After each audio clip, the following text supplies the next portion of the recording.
ایک بات جو آزمائش میں تکلیف میں بڑی سمجھنے کے لائق ہے، اور اس کے لیے بھی بہت ساری راہیں انسان کی کھلتی ہیں، اس کو بھی اچھے طریقے سے سمجھ لیں۔ کئی دفعہ زندگی میں ایسا ہوتا ہے کہ انسان پر مشکلات آتی ہیں تو وہ کوئی سبب اختیار کرتا ہے، کوئی تدبیر کرتا ہے، تو اللہ اس کے لیے آسانی فرما دیتا ہے۔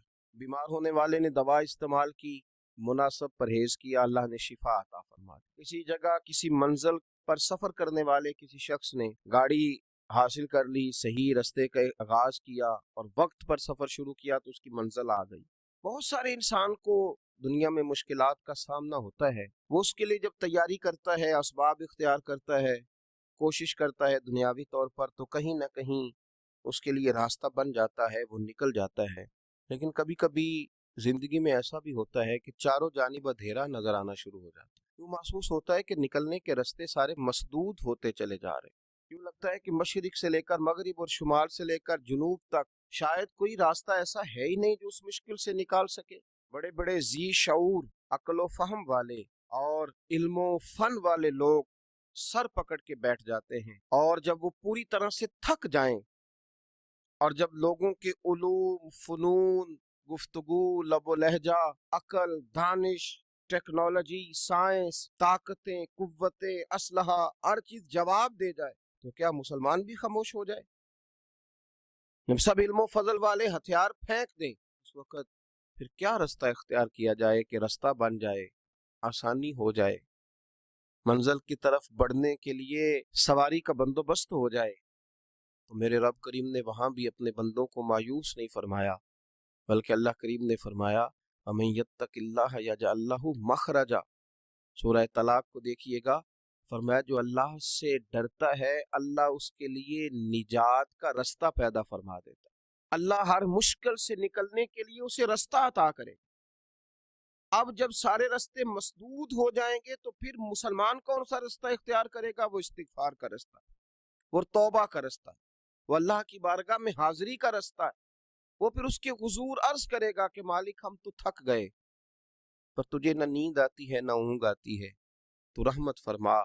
پھر لوگ استغفار کریں گے، پھر اس کی بارگاہ میں حاضری دیں گے، پھر اس کو منائیں گے، اور جب استغفار کا رستہ اختیار کیا جائے گا تو رب فرماتا ہے یجعل اللہ مخرجا، میں ہر مشکل سے نکلنے کا رستہ عطا کروں گا، وَيَرْزُقْهُ مِنْ حَيْثُ لَا يَحْتَسِبْ، اور تمہیں وہاں سے روزی دوں گا کہ تمہارا گمان بھی نہیں ہوگا، تم نے سوچا بھی نہیں ہوگا۔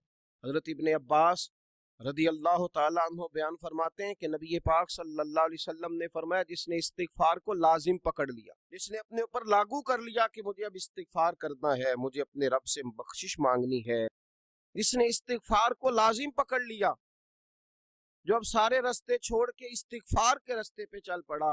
مسند امام احمد بن حنبل میں یہ حدیث موجود ہے، فرمایا جس نے استغفار کا رستہ اختیار کیا اللہ تبارک و تعالی اس کو 3 نعمتیں عطا فرمائے گا۔ یا رسول اللہ صلی اللہ علیہ وسلم کون سی؟ تو حضور نے فرمایا اللہ ہر فکر سے کشادگی پیدا کر دے گا، اس کی جو بہت ساری فکریں ہوں گی، سوچیں ہوں گی، ان سوچوں کو کھول دے گا، اس کے لیے آسانیاں پیدا کر دے گا۔ اس کا یہ معنی بھی کریں کہ اللہ ایسے رستے بنائے گا، ایسے رستے اسے سجھائے گا، اس کے ذہن میں ایسی چیزیں لائے گا جس سے اس مشکل سے نکلنے کے لیے اس کے لیے رستہ بن جائے گا۔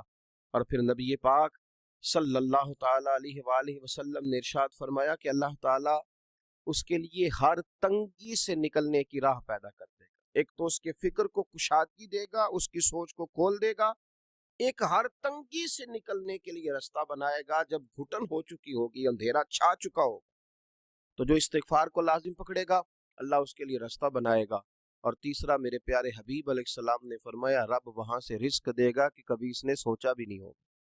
تو جو استغفار کو لازم پکڑے اس کی اللہ فکر کو کشادہ کر دے، اللہ تنگی سے نکلنے کا رستہ بنا دے، تو اللہ تبارک و تعالیٰ اس کے لیے وہاں سے رزق کا بندوبست کرے گا جہاں سے اس نے کبھی سوچا بھی نہیں ہوگا، واپس لوٹا جائے، استغفار کا رستہ اختیار کیا جائے۔ میں گزارش کروں گا امت مسلمہ سے کہ صبح کی نماز کے بعد بھی کثرت استغفار ہو، رات کو بھی کثرت سے استغفار ہو، اپنے رب سے معافی چاہی جائے۔ جب بندہ استغفار کرتا ہے تو مالک پھر رحمت کی برکھا برساتا ہے، پھر وہ کرم کے بادل برساتا ہے، پھر وہ آسانی کرتا ہے۔ امید ہے کہ جب ہم جیسے گناہگار ندامت کے آنسو بہائیں گے تو عرش کا مالک رحمتوں کے دروازے کھول دے گا۔ اللہ سمجھنے کی توفیق عطا فرمائے۔